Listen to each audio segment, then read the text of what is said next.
Alright, so in this mini video, I'm going to talk a little bit about this option right here. This is something that a lot of people, probably write off as not that good, or something that's only really used for style. Because, we saw this, like, in, like, Ganon on Ice and stuff like that. But it actually has a lot more depth to it than a lot of people probably think it does. So, obviously, there's, the level 1, which is... You just do this, and you do an aerial out of it, right? We've probably all done this, and it's honestly not very good. It's just the same thing as, like, if you were to just do, like a platform waveland, but now you're telegraphing the shit out of it by doing, like a slow side beat, right? So, why would you ever want to do this, okay? And, hear me out. But the reason you want to do this is actually because it's telegraphed, okay? So, there's actually a huge mix-up tree that you can do out of this, and I'm going to talk about some specific options towards the end here, but, hear me out with this, okay? Because it's going to sound crazy at first, but the fact that this is telegraphed forces the opponent to consciously interact, right? So, in contrast to the no-impact land stuff I covered in my last video, this is, like, really telegraphed, and normally this would be a bad thing, but I believe that in this case, it's a strength.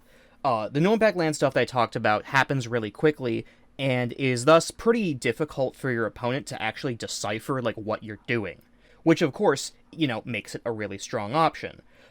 However, I'm sure that a lot of you have probably ran into the issue before where you're trying to mix up an opponent. You're doing, like, 200 IQ things. You're like, I'm going to do this, and I'm going to waveland here and do all this. And the fox just turns his brain off, runs in and up smashes, and and you get hit. And you're like, dang, I did all that work, and he's not even, like, consciously aware of, like, my mix-ups, right?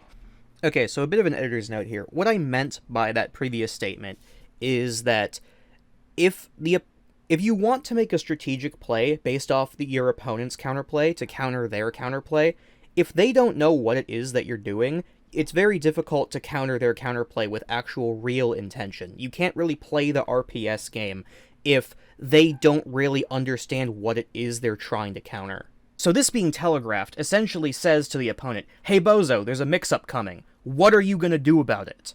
Even people who generally are not really using their brain in the moment will see this option coming, and they will try to engage with it because it is so telegraphed. So this means if you're a player who's very confident in your RPS game, which, let's face it, you're a Ganon player, so you probably are, then this lets you even the playing field by forcing a neutral interaction, and that neutral interaction is going to proceed from a set of initial conditions that you are more familiar with than your opponent is, which gives you a huge advantage.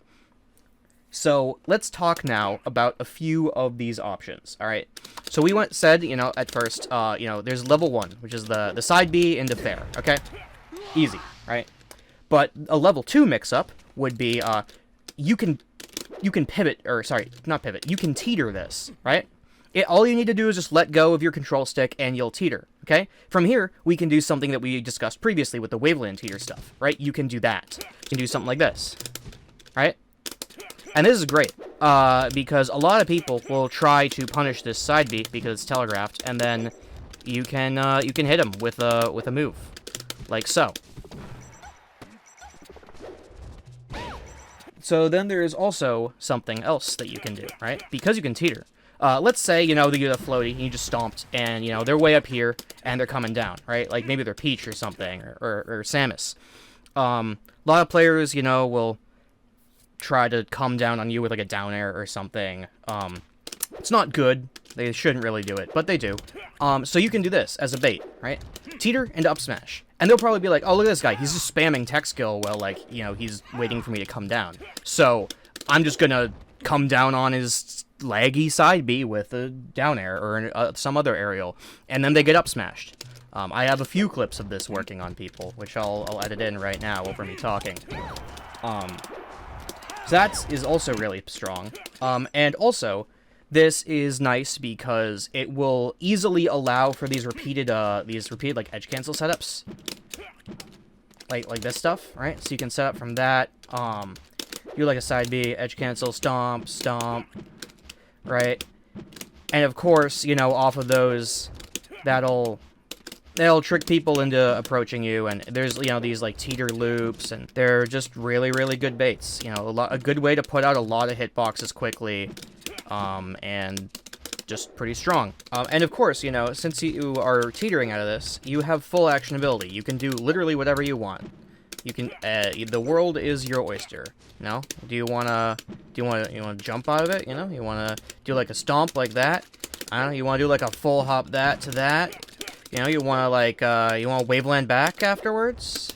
Waveland back down smash if they were trying to punish something else you did previously? Waveland forward, you know, like, you can do anything out of this. And as long as you mix up what you do after this edge cancel, or this teeter cancel, you're going to be able to keep your opponent guessing, and they're going to be interacting with an RPS scenario, and it's going to be a scenario where you have the advantage. So, essentially, the thesis statement of this video is that because there's a huge mix-up tree that you can do off of this interaction, and because it's telegraphed, it puts the ball in your court by making it so that the opponent has to consciously engage with a mix-up tree that you are more familiar with than they are. And as a result, you're able to force neutral interactions that go in your favor pretty consistently.